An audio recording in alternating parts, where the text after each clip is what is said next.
AITA for attacking my Emil after she poisoned my baby to fix her looks? What would you do if you walked in on the one person you're supposed to trust with your child and found them standing over your baby's lifeless, unrecognizable body?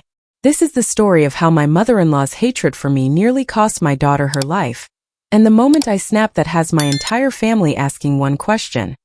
Am I the monster, or was I a mother pushed to the edge? My name is Isabella, Bella Rodriguez, and my world, my entire universe, is a 6-month-old girl named Sophia. We announced my pregnancy at a family cookout at their home. I was through the difficult first trimester, and we were bursting with joy. Again, cheers, hugs, and laughter from everyone. And again, Eleanor's reaction was a gut punch.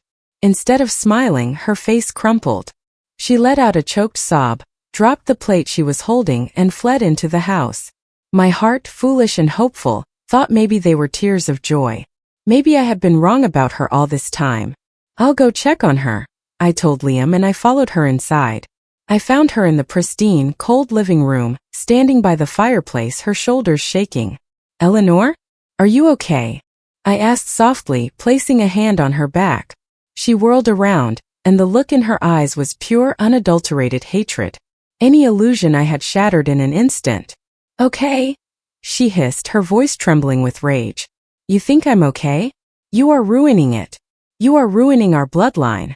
My son was supposed to carry on our legacy, our name, with a proper family. I refuse to believe that my grandchild, my own blood, will be tainted by a spick like you. I felt the world tilt on its axis. Tainted. Bloodline. Spick. The words echoed in my head, each one a physical blow. I stumbled back, my hand flying to my stomach, protecting my baby from her venom. I couldn't speak. I just turned and walked out, my vision blurred with tears.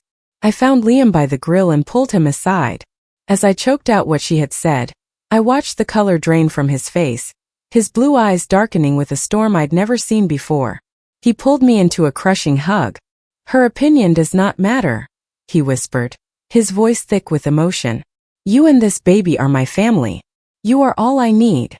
We left immediately and didn't speak to her for the remainder of the pregnancy, which was complicated and fraught with fear. I was on bed rest for the final 2 months, and every day was a battle. But through it all, Liam was there. And when Sophia finally made her dramatic entrance into the world, every moment of fear, every second of pain was worth it. She was perfect. A perfect, beautiful blend of us both. And her hair. She was born with a shocking head of thick, black, curly hair. I was in awe. I had never known a love so fierce, so all-consuming, as the love I felt for my daughter. Eleanor, predictably, hated Sophia's hair. During the few, heavily supervised visits we allowed, she would make constant comments. It's so wild, she'd say, her lips pursed. It looks like a bird's nest. Are you sure you're using the right products? Perhaps we should just cut it all off. It would be much more manageable, and she'd look so much cleaner. I always shut her down, my voice firm. Her hair is beautiful and perfect, just the way it is, Eleanor. We will not be cutting it. Life settled into a beautiful, exhausting rhythm. I worked part-time as a graphic designer, and Liam's job as a corporate consultant required him to travel out of state occasionally. We were a team. On the days I worked, my beautiful, vibrant mother, Rosa, watched Sophia. Their bond was a joy to behold, filled with laughter, Spanish lullabies, and the smell of home-cooked food. The day everything shattered started like any other. Liam was in Chicago for a 2-day trip. I had just finished a video call with a client when my phone rang. It was my father, Miguel, and his voice was tight with panic. Bella, it's your mother. There's been an accident. My heart stopped. What? Is she okay? She's being taken to St. Jude's. I don't know. I don't know how bad it is. I need you to come get me. I'm too shaken to drive. Of course, Poppy. I'm on my way. I moved on autopilot, my mind a whirlwind of fear. I threw Sophia's diaper bag together, bundled her into her car seat, and drove to my parents' house like a woman possessed. My father was waiting on the porch, his face ashen. I didn't want to take Sophia to a chaotic, germ-ridden hospital waiting room. I called Liam. The moment he heard my voice, he knew something was wrong. Bella, what is it? What's happened? It's Mom. Car accident. She's at the hospital. Poppy is a mess. I don't know what to do with Sophia. Listen to me, he said, his voice calm and authoritative, the voice that always grounded me. Take her to my parents' house. I froze. Liam, your mother? It'll be fine. My dad will be there. It's just for a few hours. I'm looking at flights right now. There's one leaving in 3 hours. I'll be home tonight.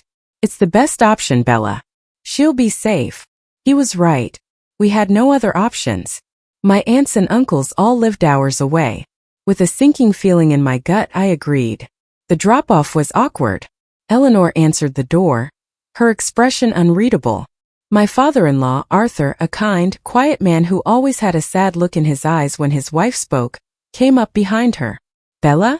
Is everything all right? Arthur asked, his voice full of concern. I quickly explained the situation, my words tumbling out in a rush. It's just for a few hours. Liam's flight gets in at 8 p.m. We'll come straight here to pick her up. Arthur immediately took Sophia's car seat from me.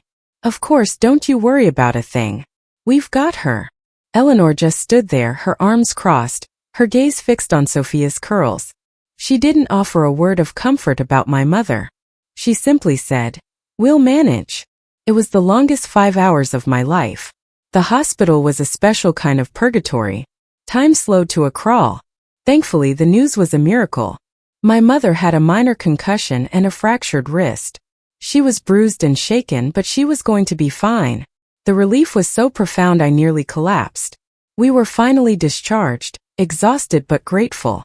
It was just after 8 p.m. Liam had texted that he'd landed and was getting an Uber straight to his parents' house. My father and I decided to meet him there.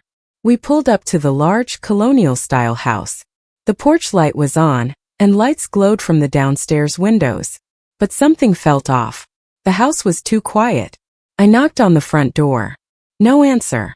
I knocked again, harder. Silence.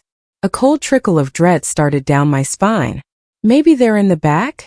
My dad suggested, but his voice was uncertain. I pulled out my phone and called Eleanor. It rang and rang, then went to voicemail. I called again. And again. For times, no answer. The dread was now a cold, hard knot in my stomach. Something's wrong, I whispered. Then I started to panic. I began pounding on the door with the flat of my hands, my cries becoming more frantic. Eleanor. Arthur. Open the door. It's Bella. Just as I was about to scream, headlights swept across the driveway. It was Arthur, returning from a trip to the grocery store. Bella? What's going on? He asked, getting out of the car, his face etched with confusion and concern. I can't get in. No one's answering the door. I've been calling and calling. I was nearly hysterical. His face paled. He fumbled for his keys, his hands shaking as he unlocked the door. Eleanor, he called out. The house was silent. That's when I heard it. A faint, panicked voice from upstairs. Oh no. No, no, no. I didn't wait. I took the stairs 2 at a time, my heart hammering against my ribs like a wild bird. I followed the sound to the master bedroom. The door was ajar. Pushed it open. The scene that greeted me is burned into my memory forever. A nightmare I will relive for the rest of my days. Eleanor was standing over the bed, her back to me. On the pristine white duvet lay my daughter. But she wasn't my Sophia. Not the Sophia I knew.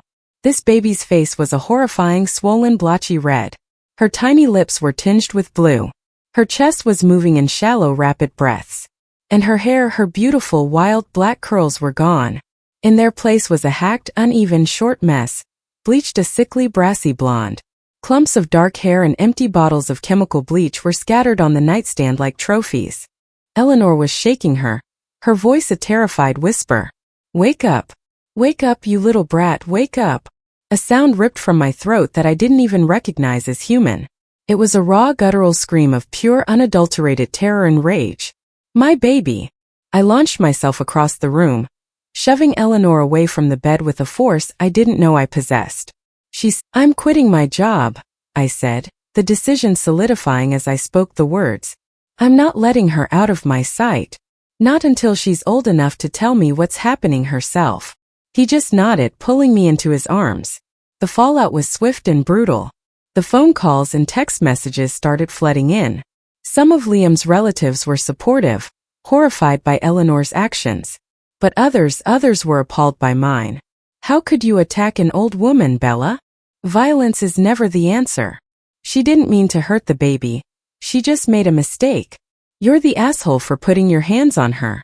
It wasn't going to help Sophia. The vilification was stunning. They were more focused on my 3-minute outburst than on her hours-long act that nearly ended an infant's life. We decided to take control of the narrative. We made a joint post on social media, stating the facts plainly and without embellishment. Eleanor Miller, without consent, applied toxic chemical bleach to our 6-month-old infant's scalp and hair, inducing a near-fatal anaphylactic reaction. We included the doctor's statement about the narrow window for survival. We announced we were going permanently no contact and pursuing a restraining order, and that anyone who defended her actions would be blocked and cut off without hesitation. The support we received from our true community was overwhelming. The final and perhaps most significant development came from Arthur. He showed up at our door a week later, looking 10 years older. He held out a set of legal papers. "I'm divorcing her," he said, his voice firm for the first time I could ever remember.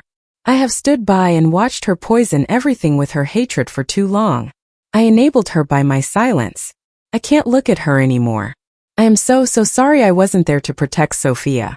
I will spend the rest of my life making it up to her, if you'll allow me to be in her life." We hugged him. He was a victim of Eleanor's toxicity too, and Sophia would have her grandfather. So here we are. My daughter is safe, sleeping soundly in her crib, her head covered in a soft cotton cap. The restraining order is in process. The divorce is underway. My life is now dedicated entirely to her. But in the quiet moments, the question echoes in my mind, fed by the voices of those who defended her. The story ends here, but our journey doesn't have to. If you want to join me for the next tale, please subscribe and ring that bell. Your support means everything. Thanks for watching.